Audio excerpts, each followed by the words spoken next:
First of all, thank you. Thank you to the faculty, administrators, and teachers who have cared about each of us, and thank you to the guests seated on our platform who have taken the time to recognize our accomplishments. Perhaps the biggest thank you, though, goes to the parents and family who have nudged us to the edge. When I was trying to figure out tonight what I wanted to say, the words of a very wise woman came to my mind. Sister Cindy Renfro said, "Cassie, I'll pay you $5 to not put me in your speech." Well, as much as money helps with the current gas bills, it shouldn't be the center of my life, nor what drives my decisions. Thank you, Sister Cindy, for reminding me of that valuable life lesson. Like I was saying, though, how much you make should never drive the decisions of your life. I've always wanted to follow my dreams, no matter what kind of paycheck it brought.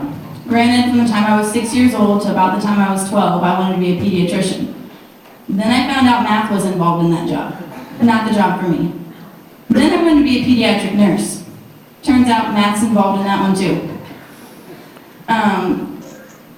Then I wanted to be an English high school teacher, and I've since changed that career field to a history high school teacher, but I'm following my passion of being a teacher. Even though this career won't always bring the most money, as a doctorate degree might have brought me, I'll be following my passion in life, teaching. We always need to follow our passions, no matter what obstacles life may throw at us. I have met miserable people in my life who've never followed their passions, and frankly, I've decided to never be one of those people. You know, the ones who go to work because they have to, not because they want to and love their job. I know a couple who had felt a calling in their lives to do inner city mission work in Dayton. When they started to follow that calling, it started out really small, but now it's one of the biggest inner city missions in Dayton. And I believe they're very fulfilled in their work and lives now that they begin to follow their calling. God should always have a say in what you do as well. I've spent many nights praying that God would show me the way and guide me in what He wants me to do in my life. He's always guided me back to teaching, so that's what I've decided to follow. God has a different calling for everyone, though. If we all did the same thing, what kind of world would we be in? If we were all teachers feeding the minds of the next generation, who would stock the grocery shelves to feed our stomachs? If we were all doctors, we wouldn't have lawyers to sue the doctors. If we were all firefighters, we wouldn't have the policemen to keep us safe in our homes. When we all follow what God wants for our lives, the whole world seems to just run a bit smoother. Speaking of running smoothly, some of us had a hard run here at Evangel. Some of us, me included, thought, if we ignore those paces long enough, they're bound to do themselves.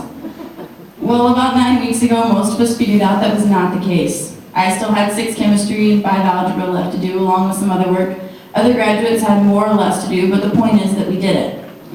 To you students that will be seniors next year, if I could say one thing to you, it would be don't ignore what you think cannot be done.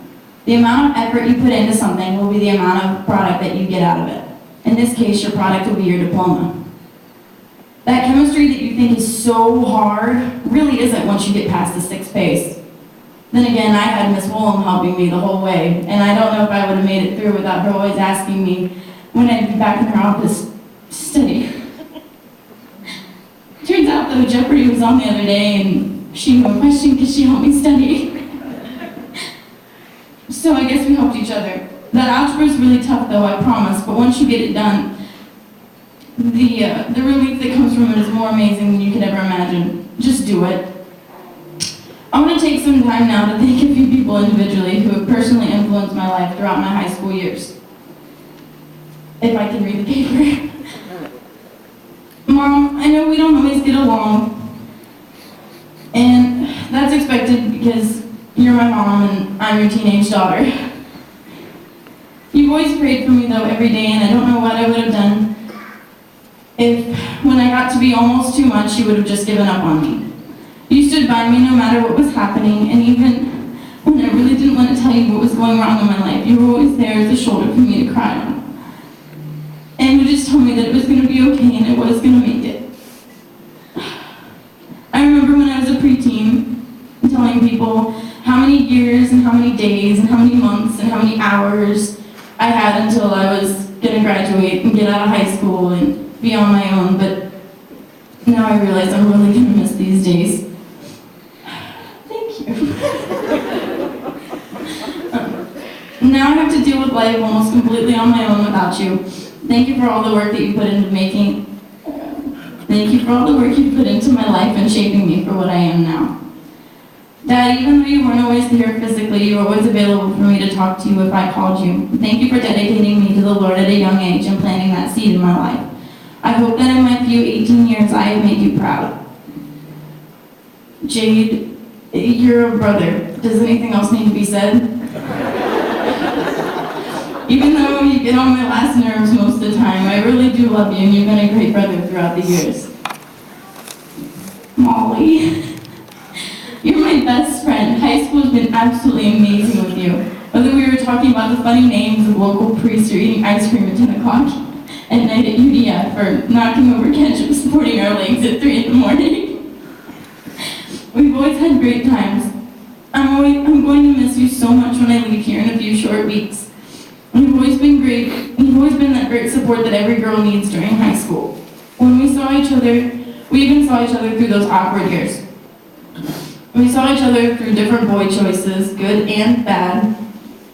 You've always been there for me, and if we couldn't personally be talking face to face, you're always available for me to talk on the phone for hours. I love trying to cheer up and sing funny songs when we're changing the words just to match the situations that we're dealing with. I think some of our best memories have been in the silver tin can. For those of you who don't know, that's my car. We've had the best time together all the time, and I couldn't have asked for a better high school friend.